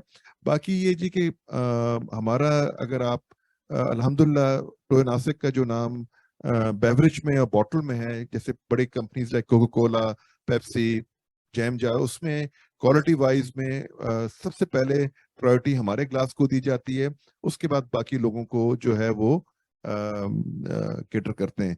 तो ये है कि हम हर चीज, मैं थोड़ी सी एग्जांपल मैं आपको ये दूंगा, जैसे जब विंटर सीजन आता है तो हमारी टेबल वेयर की सेल स्लो हो जाती है, तो हम उसको कन्वर्ट कर देते हैं बॉटल साइड पे, क्योंकि बॉटल की डिमांड विंटर में आ जाती है। फिर इस तरह जब हम समर में जाते हैं तो बॉटल हमने काफी बना ली होती हैं, टेबल वेयर का सीजन होता है तो हम वहां चेंज कर देते हैं। तो ये इंटरचेंजेबल है, ये हम अपने पास ऑप्शंस रखते हैं जी। अच्छा सर, आपका जो कंपटीशन है वो भी कंटेनर ग्लास में काफी बड़ा काम कर रहा है, तो क्या आप कुछ अब अपने आप को इस तरह पोजीशन कर रहे हैं कि जो आप बोल रहे हैं 2 साल से आप वापस आ गए हैं, तो इस सेगमेंट को भी आगे कोशिश कर रहे हैं कि आप इसको भी थोड़ा सा एक्सपेंड करें, या अभी जो आप कैपेसिटीज हैं आप कह रहे हैं कि अभी हम इसी के ऊपर मार्केट में वापस अपनी जगह बनाएंगे? देखिए जी, इसमें 2 चीजें कि आज से अगर मैं 7-8 साल पहले की बात करूं तो जो कंटेनर इंडस्ट्री की जो रिक्वायरमेंट पाकिस्तान की थी, that was about 80,000 to 100,000 tons per annum, जो कि पिछले 7-8 साल में रिड्यूस होके 35,000 to 40,000 टन रह गई, क्योंकि जितनी भी कंटेनर इंडस्ट्री है वो पेट बॉटल में चली गई है। वो उनको कन्वीनियंस भी है, उनको जो है वो फार फ्लंग एरियाज में उनको भेजना होता है, तो वो चले गए पेट बॉटल्स पे। तो डिमांड उसकी कम हो गई है, रिक्वायरमेंट पाकिस्तान में। हम हमेशा रिक्वायरमेंट को देख रहे होते हैं कि जी अगर जितनी रिक्वायरमेंट है और हम उसको अच्छी प्राइस पे दे सकें, उसको हम टारगेट करते हैं। हाँ, अगर सीजनल में कोई फर्क आता है तो हम अपनी रिक्वायरमेंट और डिमांड प्रोडक्शन थोड़ी बढ़ा देते हैं, लेकिन ये कि हम मार्केट को देख के हम जो है ना जी आगे लेके चलते हैं उसको। सर लास्ट क्वेश्चन सर, आपकी जो करंट सेलिंग प्राइसेस हैं अक्रॉस ऑल द सेगमेंट्स, क्या वो रिफ्लेक्टिव हैं जो भी कॉस्ट इंक्रीजेस हो चुकी हैं उसकी, या अभी भी कुछ बाकी है?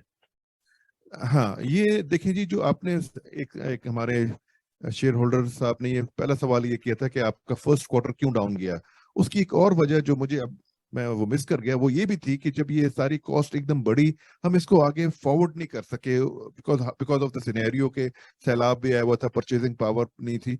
अब जाके हमने वो प्राइसेस को उनको एडजस्ट किया और हमने प्राइसेस को इंक्रीज किया है। तो अब ये है कि जो कॉस्ट जितनी बढ़नी थी उसको हमने केटर करके अपनी प्राइसेस को मार्केट में रखा है और वो मार्केट ने एक्सेप्ट भी कर लिया। Thank you sir. Thank you जी। अस्सलाम वालेकुम। जी वालेकुम सलाम। जी मुदस्सिर बात कर रहा हूँ, शेयर होल्डर हूँ। मेरा क्वेश्चन ये था कि जो फ्लोट क्लास आपका यूनिट 1 है वो अंडर रिपेयर है और वो टेकिंग मोर देन जो यूजुअल है, जो स्टेट बैंक की रिस्ट्रिक्शंस है उनकी वजह से, और जो टेबल वेयर है वो भी अभी अंडर रिपेयर है। तो मेरा क्वेश्चन ये है कि अगर लेट्स से कि अगर वो ज्यादा टाइम लगता है कि जितना यूजुअली वो नॉर्मली लेता है रिपेयर में, तो फिर आपकी करंट इन्वेंट्री की सिचुएशन क्या है? Will you be able to meet the demand in Q2 और आपकी जो सेल्स एक्सपेक्टेशन है उसको मीट कर लेंगे आप?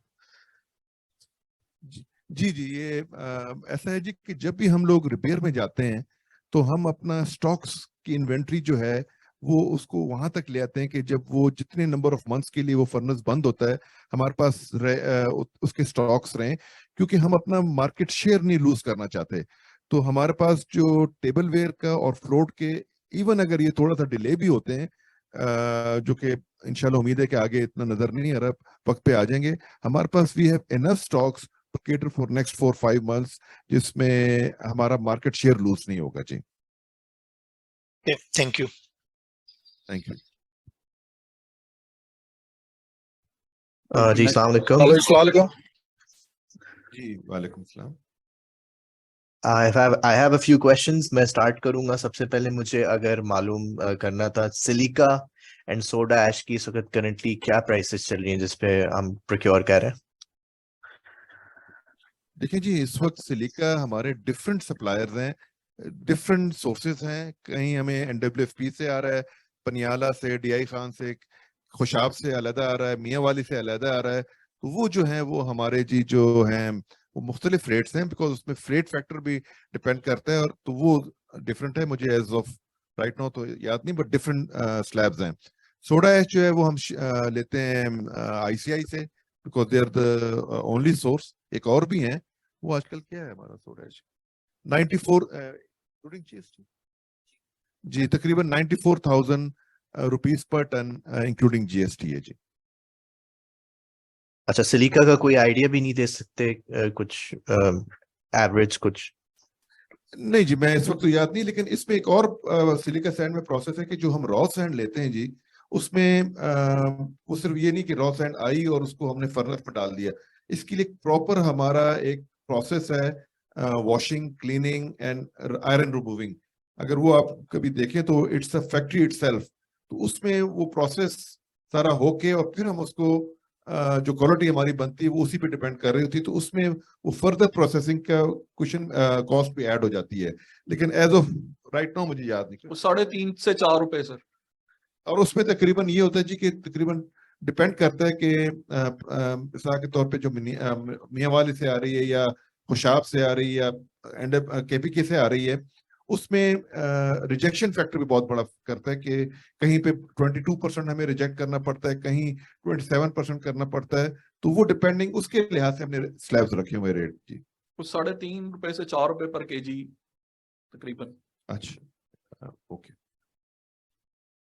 ठीक है, थैंक यू। अच्छा, दूसरा सवाल ये है मेरा कि आपने बताया कि 11 से 13 मेगावाट्स की आपकी पर एनम इलेक्ट्रिसिटी रिक्वायरमेंट होती है। इसमें मुझे ये बता दें कि वाया सोर्सेज जो आपने डिफरेंट आपके पास कैपेसिटीज अवेलेबल है, FOA, HSD है, गैस है, वाप्टा है, तो कहाँ से कितनी रिक्वायरमेंट आप अपनी पूरी कर रहे हैं इन टर्म्स ऑफ परसेंटेज? देखिए जी, हमारे जो फर्नेस के लिए हम गैस इस्तेमाल करते हैं, गैस ना हो फर्नेस ऑयल इस्तेमाल करते हैं, फर्नेस ऑयल ना हो LPG इस्तेमाल करते हैं। जो आगे का प्रोसेस है जहाँ पे गैस की जरूरत है, अगर गैस ना हो तो LPG इस्तेमाल करते हैं। इलेक्ट्रिसिटी के लिए हम वापडा इस्तेमाल करते हैं, वापडा ना हो तो HFO करते हैं, HFO ना हो तो गैस जनरेटर ना हो तो डीजल जनरेटर। यानी हमें हुकूमत ने यूटिलिटीज में ही फंसा दिया हुआ है। इतना तो अगर हम अपने कोर बिजनेस पे लगाते तो पता नहीं हम कहाँ से कहाँ पहुंच गए होते। लेकिन आप बिलीव नहीं करेंगे कि every day, every morning we have to sit down and see कि जी आज हमें कौन सा वायबल है, आज हमें एचएफओ पे ज्यादा फिजिबल है, या आज हमें वापडा पे है, या आज हमें गैस पे है। तो वो सारा करके हम फिर वो मिक्सचर जो है वो करते हैं। लेकिन ये है कि जितनी हमारी रिक्वायरमेंट है वो सारी सोर्सेज जो हैं वो पूरा करती हैं जी हमारी रिक्वायरमेंट, सिंक्रोनाइज्ड है तो हमारी कोई सारी। इस वक्त कोई नंबर्स नहीं है आपके पास कि राइट नाउ आप कितने प्रोपोर्शन पे ये तमाम सोर्सेस को यूटिलाइज कर रहे हैं? देखिए जी, अब अगर जैसे आप हमारे पास furnace oil is much cheaper than the gas right now, तो हम अपनी फर्नेसेस हमारी जितनी है फर्नेस ऑयल पे हैं। कल को अगर एलएनजी की प्राइस कम हो जाती है और वो फर्नेस ऑयल से महंगी से सस्ती हो जाती है, विल कन्वर्ट टू एलएनजी। इस तरह वापडा जो है, अगर एचएफओ इस वक्त में वायबल है, अगर कल को फर्नेस ऑयल की प्राइस ऊपर चली जाए और वापडा सस्ती हो जाए तो विल कम टू वापडा। तो ये मिक्स एंड मैच हमें रखना पड़ता है जी। राइट अच्छा, आपकी डायरेक्टर्स रिपोर्ट के अंदर मेंशन हुआ होता है कि कुछ पार्ट्स वगैरह का भी इशू है जो आप लोग जो गवर्नमेंट ने इंपोर्ट रिस्ट्रिक्शन लगाई हुई थी, उसकी वजह से कुछ issues in your production you were facing. तो उसके हवाले से भी अपडेट दे दें कि ये रिजॉल्व हो रहा है या still there is no progress in that area. देखें, हमने जब आज से कोई 3 महीने पहले जो भी एलसीज हमने खोली थी पार्ट्स एंड मशीनरीज की, वो उस वक्त तो हमें बड़ा वो फील हो रहा था कि जी वो 2-2 महीने हमें स्टेट बैंक से कोई जवाब नहीं आ रहा था। लेकिन अब लेटली कोई महीने से उन्होंने एलसीज जो है ना जी वो अप्रूवल शुरू कर दी है। तो इन सच कोई इतना वो नहीं है कि हमारी जो करंट प्रोडक्शन लाइंस चल रही हैं उसमें कोई इतना कोई खुदा न खासा कोई मेजर ब्रेकडाउन आएगा। हाँ, ये तो उनको पता है कि it's all over Pakistan and it's for every industry they are facing this problem. लेकिन आई होप कि ये जो है उसमें लिंगर ऑन इसको ना करे, प्रोलॉन्ग ना करे, वरना ये फिर सिर्फ हमें नहीं सारी इंडस्ट्री को ये प्रॉब्लम आएगी जी। ठीक है, माय लास्ट क्वेश्चन, आपने रिपोर्ट में ये भी मेंशन किया हुआ था कि टेबल वेयर सेगमेंट के अंदर कंपटीशन बढ़ते जा रहा है, मार्जिन्स भी डिक्लाइन कर रहे हैं। What is your outlook on this in this particular area regarding Tariq Class? जी जी जी, देखिए जी, ये तो हमें पहले से पता था कि कंपटीशन, हम कोशिश ही हमारी यही थी कि अगले 2 साल 3 साल को माइंड में रख के करें कि हमने खुद क्या करना है, कंपटीशन ने आके जब आएगा तो उसका क्या होगा। तो हमने अब ये जो कंपटीशन जो भी आ रहा है वो जिस सेगमेंट में वो कंपटीशन आएगा वो सेगमेंट हमारा जो है उसके साथ हम उनके साथ with better quality and with better products compete करेंगे। लेकिन इसके अलावा जो प्रोडक्ट वो नहीं बना रहे हैं वो हमने कुछ लास्ट 1 ईयर में ऐसी चीजें प्रोड्यूस करने शुरू कर दी जिसमें which is almost 50% of our production of tableware कि वो उनके साथ compete नहीं होगी, क्योंकि वो हमने उसमें फर्दर इंप्रूवमेंट, फर्दर मशीनरी मंगा के वो चीजें हम बना रहे हैं जो कि वो अभी कंपेटिटर्स मे बी नेक्स्ट 2-3 साल तक भी ना बता सकें। तो हमारा अगर कोई उनके साथ कंपटीशन होगा तो that will be only about 40 to 45% production पे होगा। 55 प्रोडक्शन में जो परसेंट ऑफ सेल्स है उस पे इंशाल्लाह उम्मीद है कि उसमें कोई कंपटीशन हमें फेस नहीं करना पड़ेगा। देखिए, कंपटीशन जो है ना, मैं उसको बुरा नहीं समझता, ये आपको एक इट्स एंड कंज्यूमर के लिए मैं समझता हूँ कि ये बड़ा अच्छा एक होता है कि आप जितनी इंप्रूवमेंट अपनी एफिशिएंसीज में और कॉस्ट सेविंग में और उसमें ला सकते हैं तो वो आपके लिए भी अच्छा होता है और आप जो आगे प्रोडक्ट दे रहे हैं वो भी बेहतर है और एंड कंज्यूमर के लिए भी एक बड़ी अच्छी बात होती है। तो फिर कंपटीशन बड़ी अच्छी बात है। लेकिन हमारे मुल्क में थोड़ा सा ये जो, चूंकि वी आर अल्हम्दुलिल्लाह market leaders for the last 35 years, तो जो भी कंपेटिटर आता है वो 2 चीजें करता है। वो इजी सेल्स के लिए वो हमारे प्रोडक्ट्स को कॉपी करता है और हमसे 5-10%, 15%, 20% चीप करके बेचता है। लेकिन अल्हम्दुलिल्लाह डिस्पाइट के our products because of the quality and name हमारी सबसे बेस्ट प्राइस पे हमारी बिकती हैं और still we are holding 65 to 70% of the market. Thank you for your response. Thank you. Any next question अगर कोई पूछना चाहे? जी अस्सलाम वालेकुम। जी वालेकुम सलाम। सर मेरा क्वेश्चन ये है कि जो आप लोग रीबिल्ड कर रहे हैं फ्लोट ग्लास वाली फर्नेस पे और टेबल वाली फर्नेस पे, तो उसका जो भी एक्सपेंडिचर है वो आप लोग कैपिटलाइज कर रहे होते हैं, इसको एक्सपेंस आउट कर रहे होते हैं कॉस्ट ऑफ सेल्स? नहीं जी, वो हम जो करते हैं वो सारा कैपिटलाइज करते हैं जी उसको। और सर ये जो आपने टोटल अपनी पैक प्रोडक्शन बताई जो कि अराउंड 3 लाख टन है। तो उसमें अगर आप थोड़ा सा गाइड कर सकें कि इसमें फ्लोट ग्लास कितना होता है और टेबल वेयर ग्लास कितना होता है, तो एक आइडिया हो सके कि किस हिसाब से आपकी जो टोटल सेल या देखिए जी, प्रोडक्शन है। इसमें तकरीबन मैं आपको बताऊं कि अगर 3 लाख है ना जी, तो उसमें कोई 80,000 के करीब टेबल वेयर है, बाकी सारा फ्लोट है। उसमें हमने ये जो ब्रीफिंग दी उसमें रेशियो भी है मेरे ख्याल में दी हुई है, तो मेरे ख्याल में शायद 70-30 है या 65-35, 65 फ्लोट है, 35 टेबल वेयर है जी। अच्छा सर, मुझे ये बताएं कि जैसे आपका जो दूसरा फ्लोट ग्लास का जो प्लांट है वो जब ऑनलाइन आ जाता है तो टोटल जो ताड़ी ग्लास की कैपेसिटी होगी वो 1050 होगी। गन्नी ग्लास की currently 1000 ton per day float glass की। तो ओवरऑल जो पाकिस्तान की डिमांड है वो आप बता सकते हैं कि कितनी है, और उस हिसाब से जो ताड़ी ग्लास है जब इसके दोनों प्लांट ऑनलाइन होंगे तो वो कितनी यूटिलाइजेशन पे चलेगा? देखिए जी, ग्लास इंडस्ट्री, ग्लास को जब आप फर्नेस को फायर करते हैं ना, उसमें आप कैपेसिटी ये नहीं कर सकते कि अगर वो 500-550 टन की है तो आप उसको 400 पे ले आए या 450 पे ले जाएं। आपने उसको फुल कैपेसिटी पे चलाना होता है, अदरवाइज आपको वाइबल ही नहीं होता। जो आपका क्वेश्चन था कि जी दोनों लाइनें हमारी चलें, दोनों गनी की चलें, तो पिछला अगर मैं 1-1.5 साल देखूं तो हमारे दोनों चारों प्लांट, जो दोनों गनी के दो हमारे चले हैं और फुल हमारी कैपेसिटीज यूटिलाइज हुई हैं, उसमें एक्सपोर्ट भी हुई है। लेकिन अभी थोड़ा सा ये डाउनफॉल है, जो कि खैर जो रिसेशन थोड़ा सा मुल्क में देखने को आ रहा है। मेरा ये ख्याल है कि इंशाल्लाह ये अगर गवर्नमेंट की स्टेबिलिटी हो जाती है और ये जो इलेक्शन अगर जो भी है स्टेबल गवर्नमेंट आ जाती है, तो ये चीजें जो हैं, बहुत से लोगों ने अपने जो कंस्ट्रक्शन वर्क इसी वजह से रोका हुआ है कि उनको समझ नहीं आ रही because of this political instability. तो पाकिस्तान में अगर ये चारों लाइनें भी चलें और साथ एक्सपोर्ट भी हो, अब जैसे पिछले दिनों में हमने भी, और गनी की जो फिगर्स आ रही हैं कस्टम से, उन्होंने भी अपनी एक्सपोर्ट बढ़ाई है, हमने भी अपनी एक्सपोर्ट बढ़ाई है। तो एक्सपोर्ट में भी पोटेंशियल है, और हम अगर ये चारों लाइनें चले तो लोकल एक्सपोर्ट मिला के हम इसको इंशाल्लाह इसको जो है फुल मीट कर सकते हैं और फुल कैपेसिटी पे चला सकते हैं जी। ठीक है sir, thank you so much. Thank you जी।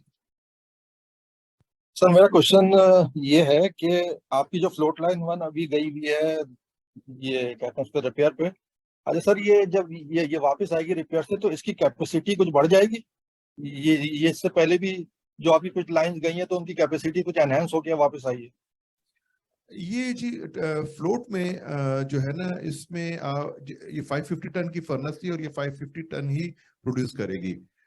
इसमें कोई चेंज नहीं होगा, बिकॉज आगे जिस तरह कैपेसिटीज को हम या डिमांड को देख रहे हैं, इसमें तो हमने कोई चेंज नहीं किया। अलबत्ता हम टेबल वेयर में जरूर कर रहे हैं जी, कि जो पिछले साल हमारी जो रीबिल्ड हुई थी वो 140 टन की फर्नेस थी, जिसको हम ऑलमोस्ट 200 टन पे ले गए हुए हैं। और जो ये वाली फर्नेस जो अब बंद हुई है, इसको भी हम 140 से लेके 200 टन तक इसको ले जा रहे हैं। तो आप समझे टेबल वेयर में हम एनहेंस कर रहे हैं, फ्लोट में यही रहेगा जी। क्योंकि फ्लोट का एक और भी जी, सॉरी बताएं। सर आप बोले सॉरी। नहीं, मैं आपको ये बताना चाह रहा था कि फ्लोट लाइन जो आएगी यही 550 टन ही बनाएगी जी। Okay sir. अच्छा सर, प्लांट एफिशिएंसी जो अभी 81% पे है, पिछले साल 70-60, सर इसमें आपकी फ्यूल मिक्स का भी कुछ हाथ होता है कि ये अगर वो आपका LNG यूज हो या आपका फर्नेस यूज हो तो उससे कहते हैं जो आपकी प्लांट की एफिशिएंसी है वो कहता है इफेक्ट होती है? नहीं, सच में इसमें कोई इतने फर्क नहीं होता कि आप अगर कोई मिक्स चलाएं तो क्योंकि फर्नेस ऑयल के BTUs भी बहुत अच्छे हैं, LNG की भी इंपोर्टेड गैस है, BTUs ठीक हैं। ये जो फर्क आता है, ये जो आपको बेहतरी नजर आई है, ये फर्नेस के डिजाइन, मशीनों की जो आउटपुट, उन चीजों को करके तो आप एफिशिएंसी बेहतर ले सकते हैं जी। इट्स नॉट डिपेंडिंग ऑन कि क्या मिक्स आप चला रहे हैं, लेकिन वो मिक्स के चलाने का सिर्फ कॉस्ट पे आता है, लेकिन एफिशिएंसी इज ओनली बिकॉज के आपने क्या मेजर्स लिए हुए हैं फर्नेस को बेहतर एफिशिएंसी में। आपको थोड़ा मैं मिसाल देता हूँ कि एक टेबल वेयर जो लास्ट ईयर हमारी जो रीबिल्ड होके वापस आई, ये तकरीबन ऑलमोस्ट कोई 1500 किलो कैलोरीज पर आवर की गैस कंज्यूम करती थी। और जब इसको हमने मॉडिफाई किया, इसको फर्नेस की डिजाइन को, अब वही फर्नेस हमें 1250 किलो कैलोरीज पर आवर दे रही है। तो जो 300 का फिगर 300 की जो फिगर की डिक्रीज आई है वही आपका जो है वो एडवांटेज है जी। Okay sir. अच्छा सर, आपकी डायरेक्टर रिपोर्ट में ये भी आपने लेटेस्ट में जैसे लिखा है कि आपका रूटीन जो अभी कहते करंटली जो ऑपरेशन है वहां पे उसमें भी आपको ये जो एलसीसी की रिस्ट्रिक्शन है एसबीपी की तरफ से, तो उसमें कुछ प्रॉब्लम्स आ रही है। नॉर्मल आपको रूटीन वो अपना ऑपरेशन रन करने में भी कुछ इश्यूज आ रहे हैं। तो ये सर ये मुस्तकिल है, ये फिर आगे भी आते रहेंगे, मतलब ये जब तक ये एलसीसी जो स्टेट बैंक की एलसीसी का मसला जब तक सॉल्व नहीं होता?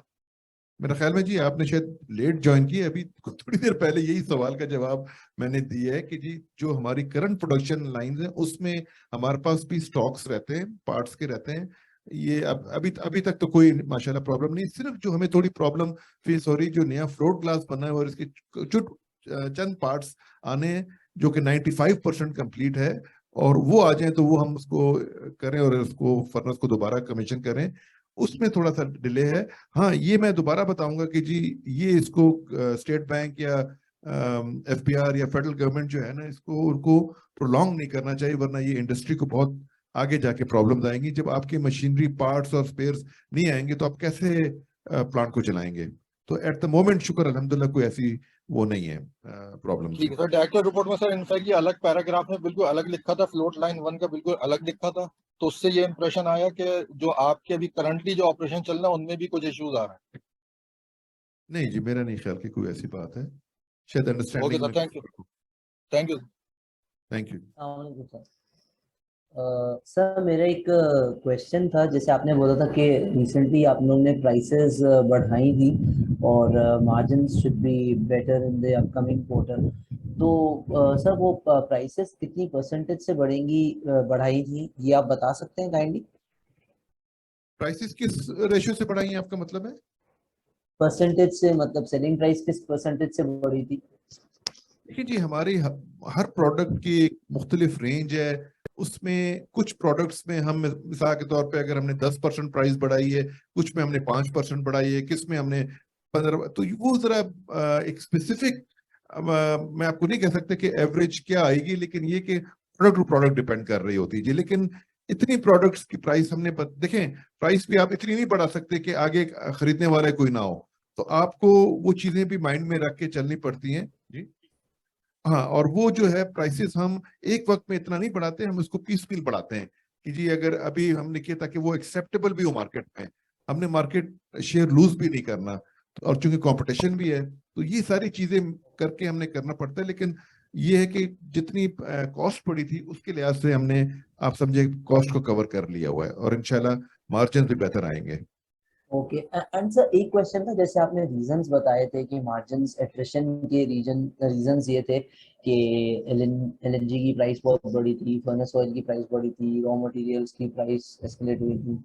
तो क्वार्टर ऑन क्वार्टर जब मैं कंपेयर कर रहा था जून और सितंबर, तो उसमें जो फ्यूल प्राइसेस हैं वो इतना खास इंक्रीज नहीं हुई थी, and there were rumours in the market के selling prices have been adjusted upwards by 15%। सो अगर वो 15% से इंक्रीज ना भी होती, जैसे आपने बोला कि यार फ्लड्स का सिचुएशन था इस वजह से हम प्राइस पास ऑन नहीं कर पाए, तो मार्जिन्स जो फर्स्ट क्वार्टर में है वो इतने ज्यादा डेंट नहीं खाने चाहिए थे, जिस तरह एनर्जी प्राइसेस मतलब कांस्टेंट रही थी फ्रॉम 4Q और 1Q दोनों नहीं, कंपेयर आप क्या किया कह रहे हैं कि जाए उस क्वार्टर में तो प्राइसेस उसका कॉस्ट नहीं स्पेसिफिक बढ़ी? 4Q एंड 1Q में सर, मतलब दोनों का अगर मैं कंपैरिजन करूं तो एलएनजी प्राइस भी सेम थी, एफओ ऑलमोस्ट सेम होगा, बल्कि शायद थोड़ा गिरा हुआ हो। तो स्पेसिफिक रीजन क्या है, मतलब मार्जिन्स डेंट होने के 1Q में?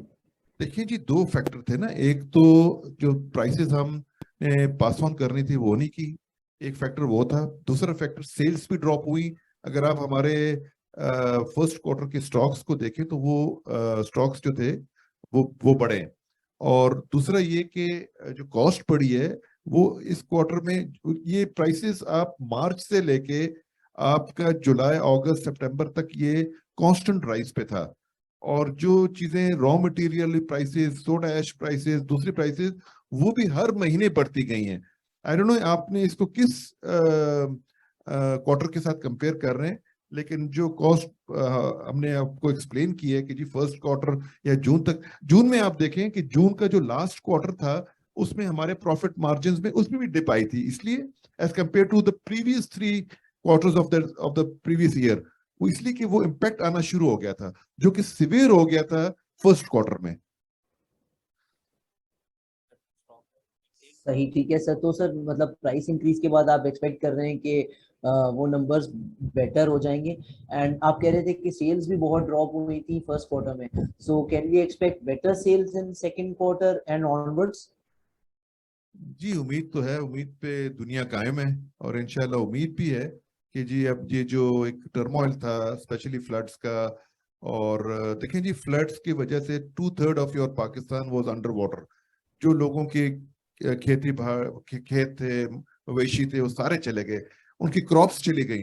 यही वक्त होता है कि जब क्रॉप्स आती हैं और वो क्रॉप करके बेचते हैं तो उनके पास जो पैसा आता है उससे वो या घरों पे ले जाते हैं या शादियों में करते हैं। वो पूरा एक सेक्टर, वो जो एक वो चीज साइकिल था वो सारा डिस्टर्ब हो गया। तो ये सारी चीजें जी है ना जी, आई कांट से कि जी ये एक ही वजह से हुआ है, it was the combination of all those factors जी। सही है सर, एंड आप एक्सपेक्ट कर रहे हैं कि ये आगे सही हो जाएंगे। एंड सर टैक्सेशन जो था, effective tax rate first quarter में 5% था, कोई टैक्स बेनिफिट जो कंपनी एंजॉय कर रही है जिसकी वजह से इतना कम आया था टैक्स रेट? ये आप बताएं। अस्सलाम वालेकुम।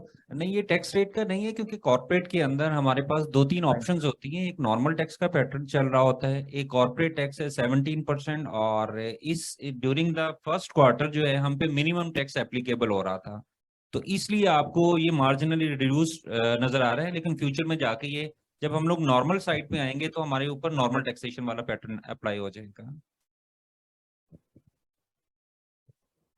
जी मेरा ख्याल है कि क्वेश्चन आंसर्स काफी हो गए हैं और आई होप सो कि तमाम पार्टिसिपेंट्स की क्यूरीज को बड़े अच्छे तरीके से, आसान तरीके से आंसर किया गया। आखिर में मैं बस यही कहूंगा जी कि आप सब की दुआएं की जरूरत है, हम सबको, हमारी इंडस्ट्री को भी, जो आपकी इंडस्ट्री है, इंडस्ट्री को, मुल्क को, पाकिस्तान को, सबको मेरे ख्याल में अब जो है ना दुआओं की बहुत जरूरत है। जी जी बिल्कुल। बस इसी दुआ के साथ फिर आज के सेशन का इख्तिताम करते हैं कि अल्लाह ताला हमारे मुल्क को, हमारी मुल्क में जो इंडस्ट्री है इस पर अपना करम फजल करे और इनको दिन दुगनी रात चुगनी तरक्की अता फरमाए। तमाम अहबाब का बहुत बहुत शुक्रिया जी।